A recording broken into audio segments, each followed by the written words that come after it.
Today's video we making tomato basil soup. Ayan, creamy tomato basil soup. Yan, ibibake po natin siya. Ito na po ang itsura ng ating tomato na gagawin nating soup. Ayan. Medyo mainit-init pa. Palamigin natin mga 5 minutes. Okay na mamaya. Okay na po siya. Lalagay natin sa ating blender. Mix lang natin lahat yung ating mga seasoning, yung ating tomato, basil. Lalagyan na din po natin ng basil. Ayan. Konting olive oil ulit. Ayan. Maglalagay tayo ng kaunting chicken broth po dito. Start na po natin ang ating blender. Ito na siya mga idol.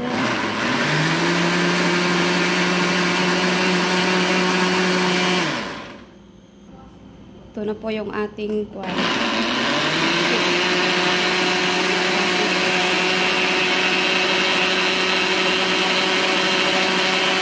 ito na po siya. Luluto natin sa butter at creamy. Yan po, nilagyan ko lang siya ng kaunting butter. Ihulog na natin ang ating soup. Yan na po siya. Ito na po yung ating tomato soup. Tomato basil soup. Paste. Tomato paste. Yan. Natin siya ng tomato puree. Nadamihan ko na yata.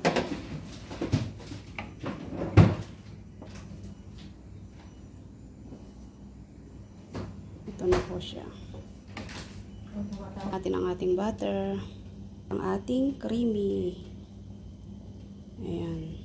Ito na po ang ating tomato basil soup. Ayan.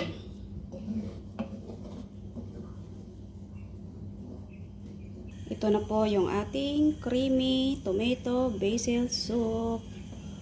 Ayan, ganito po lang ang gagawin nyo sa ating tomato.